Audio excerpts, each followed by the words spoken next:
Asante Sana. Well, it's Wednesday, friends. That means, let's go. Let's get out of here. Like I said, it gets bumpy out here. Remain seated at all times. Hang on to loose articles. If you have a younger explorer they can sit on your lap, hang on tight to them. We're gonna enter the reserve and start out in the Little Aturi Forest. That's gonna be here. The animals are a little bit more shy and timid than most others. Green natural camouflage, their coloration and patterns will blend them in very well, giving them a natural hiding spot, which is everywhere. And that's a natural defense for them, hiding from predators. Color the okapi demonstrating here to the right hand side because it's hard to see. And then, boom, there it is. I know, I am. So the okapi itself does look like a relative to a zebra, but it is related to the giraffe. And it's going to be its skull structure and its tongue that make them relatives to the giraffe. And that one's a male. I can tell you that's a male okapi by the very look of his head. He has fake horns on his head called ossicons. Females actually won't carry those. Good. Now, it's the skull structure, as you can see there, if you look once again to the okapi. It looks like the giraffe. They also do have an 18-inch long tongue like giraffes do. Recording a video? Yeah. Just appeared to the right-hand side, hiding in the brush, are the greater kudu. They're the second tallest antelope species in Africa. These ones are female, by the way, for they do have no horns on their head. Oh wait, it's on this side. Only males will grow 6 foot long. They're on this side. At the very top of their head. Oh, yeah. And that's a watering hole to the left-hand side. All seems quiet around the watering hole. However, it is a great natural gathering area for the animals, but they need water to survive. And usually it is really hot out here in Africa. It's abnormally cold. Look right there. They like to go swimming on a hot day. Some more antelopes there to the right-hand side. In fact, these are the largest forest antelope, the bongo. Bongos are nicknamed the ghost of the forest because, well, some of them are really hard to see once the thick rushes and fireball. Both males and females also carry slicked back horns on their head. Makes it a lot easier for them to run through the thick underbrush without getting tingled. Now, obviously, we have books. We have a lot of things where I need paper. But because we use paper irresponsibly, there's a lot of deforestation out there. So, with deforestation, the bongo population has dropped 20% in the last 3 generations. To help prevent that, recycling paper and using it responsibly can actually save bongos. Whoa! Now we're going a little bit deeper into the forest where we might just see a bloat. Anybody have an idea of what that could be a group of? Hippos. Hippo, yeah. Oh god. And the Nile hippopotamus is one of Africa's largest and pretty much the most dangerous animal in Africa. What makes them dangerous? Well, the fact that they are highly territorial is what makes them dangerous. In fact, males will fight with one another for territory. And they also use their 18-inch long incisors to do so. Yes, canine teeth, but they eat 80 to 90 pounds of plants, of vegetation. There are 2 hows to the river. The first is to the right-hand side. I know it's difficult for everyone to see, but my friends on the left, just make sure you do remain seated. And if you look to the left-hand side in a moment, you'll see there's the second half of the river, and you'll see some more hippos. See? More hippos. Because of their size, which again, they are one of the largest. In fact, they weigh 5,500 pounds fully grown. They will sink to the bottom and prefer to walk or run along the river bottom at their knee reach. You also do have the pink-backed pelicans there on the island. They get their name for their white and gray back feathers that turn a shade of pink during mating season. They hold more food in their mouths than they do in their bellies. And they're colonial nesters found in really large groups of 20 to 500 pairs.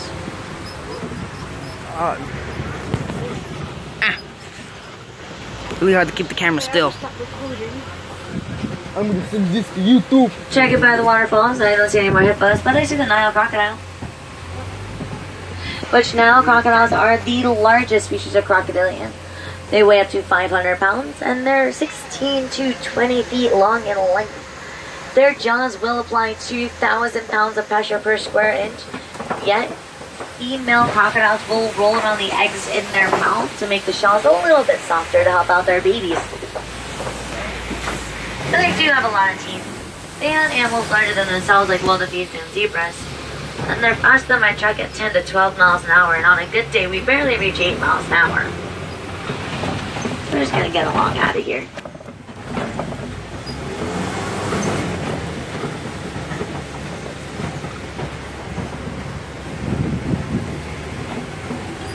Now that we have left the dense vegetation of the forest and Safi River, we'll find ourselves in the great wide open Serengeti grasslands now. Just as a heads up, we see a lot of animals out here. Not gonna promise we see all of them because of some migration patterns, but I'm also not gonna stop for the animals for pictures. Main reason is that I have seen some baby animals out here, and I don't want to scare them with the truck. So I'll drive as slow as I can, that way again, you get that good picture, but that's why I highly recommended that sports mode, action mode, or anything like that. But just so no one gets mad at me when I don't stop, this is the reason why. You do have to left-hand side, however, one of the best views of the savannah. You see the giraffe and Angora cattle and a lot more other animals. And it will act as a superhighway for migratory animals once again. Now again, you do have the giraffes to the right now. What? Giraffes. And giraffes are the tallest land animal in the world. In fact, a group of them is called a tower because of it. When a giraffe is born, they're measured at 6 feet tall. And then they're fully grown at 18 to 20 feet tall. So they're pretty much as tall as the crocodiles were long that we saw. They do have very long necks, but only 7 bones or 7 vertebrae will make up a giraffe's neck. That is the exact amount of bones that humans have in their necks, as well as the okapi. Now there to the right, or to the left-hand side, you can see inside the cave. Those are the African wild dogs, or painted dogs, if you will. They get the name painted dogs because of the markings on their bodies, and they are pack hunters. So about 5 to 15 adults make a pack of African wild dogs, and they have an 80 to 90% success rate in hunting. For every member will hunt together with persistence and excellent stamina. They chase their prey to the prey drops of absolute exhaustion. Is it the ant pile? And there you go. You can also see termite mounds everywhere. There's some pretty large ones and pretty short ones. The shorter termite mounds are really good natural lookout posts as well. This one even here to the left. It's a great natural back scratcher for like giraffes. Now, with the look of their spots, I can tell you these are what's called Maasai giraffes, with very dark, jagged spots on their bodies. That tells you what species they are, the Maasai giraffes. But each individual member of a tower will also have Look at them right there. unique markings, kind of like a human fingerprint. Now, you do have real horns on the Angora cattle, but again, the ossicones, the fake horns on the giraffe. However, the horns of the Angora cattle are not heavy. They're 4 to 5 feet long. Yes, that's true. They're long, but they're not heavy because inside they're they're honeycomb shaped. They're honey inside. That would be interesting, but that's not true. It's kind of like your bones being hollow in a way, allowing blood circulation. So there are blood vessels in their horns that does allow thermal regulation or body temperature regulation. As the blood circulates, it hits the top of the horns, releasing heat from the top, keeping the cattle cool as the blood is cooled before going back through the cattle.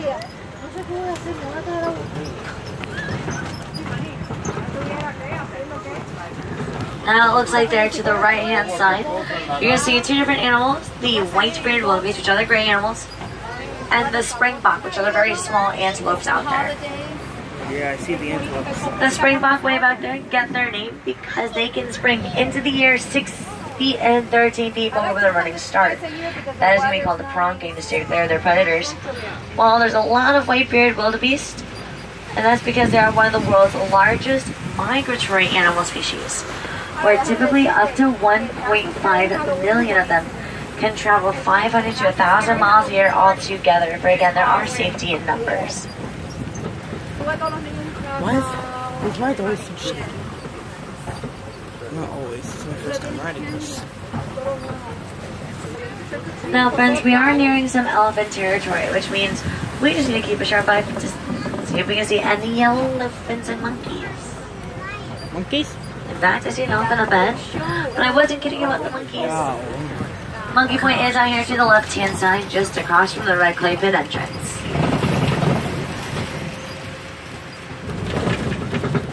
There it is. The elephant. Now we're looking for troop of mammals there to the left-hand side, relying heavily on the camouflage ability, but they only have a 3-inch tail. But there you go to the right-hand side, that is a male African elephant. You can tell it's a male because he's by himself. Typically they are solitary. And African elephants are very easily distinguished for their ears. William. Their ears are gigantic compared to the Indian elephant. Make sure you're fully seated back there, please, at all times. I'm not doing it. Don't do the whole floor. And their ears are slightly in the shape of Africa. I'm just gonna see if we can get a little bit. My phone only went down like closer. 5% this whole thing. See, don't do Actually, I was gonna say we're gonna try to get a little bit Four, closer three, to the entrance of the right clay pits and see the elephant again, but I guess not. What? You're filming the floor. I'm not filming the floor. Looks like the road is closed, so we're gonna have to take a service entrance right into the right clay pits, which is fine. Hakuna Matata. We see if we can find those females and young elephants who do live in a larger herd, no puppy, known as the Matriarch Society, led by the dominant and oldest female, or the matriarch. In case you're wondering, yes, it is too late to turn back now, so we're just gonna make our way over. And ooh, actually, that doesn't sound too good. I'm gonna slow it down just a little bit.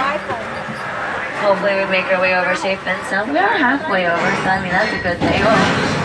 Okay, slightly leaning all the way to your right.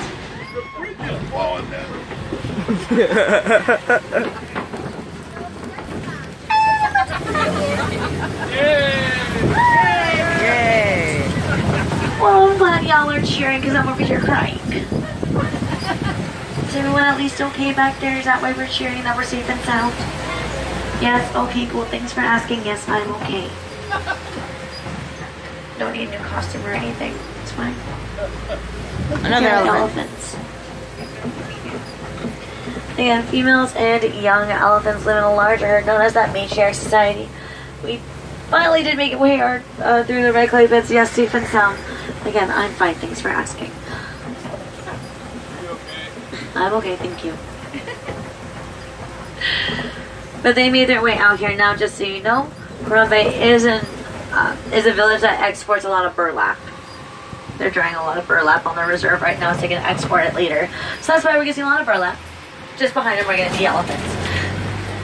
Now, elephants are heavily poached for their ivory tusks. The tusks will sell a lot better and at a higher rate than gold, because ivory sells at a higher rate faster than gold in black markets. Poachers only see these animals as profits, so 96 elephants are lost every day. That's pretty much 1 every 15 minutes. And their gestation period, which is 22 months long, so almost 2 years, is not enough to keep up the numbers in the wild. Because again, every 15 minutes an elephant is lost, every 2 years an elephant is born. Not enough to keep up. But they're also endangered due to habitat loss, and that habitat loss is for mining and mineral found within our electronics. Being forced to live more amongst locals, luckily enough, researchers found out elephants are not the biggest fan of bees. Thus, the Elephants and Bees Project was created, where farmers around Kenya put beehives on their fences to keep the elephants out in a safe manner, and now make more profit selling honey in local markets. Now you do have the flamingos here again to the left-hand side. Now these are the Guerrero flamingos, standing just about as tall as me, and that's 5 feet tall. Also, you can see they're very light and pink, but they're all the tallest and largest species. There's some that are very gray, with very low pink on their bodies, and that's actually because they are very young. In fact, young flamingos are hatched a white-grayish color to develop the pink coloring from years of eating brine shrimp, which is rich in a protein called beta-carotene.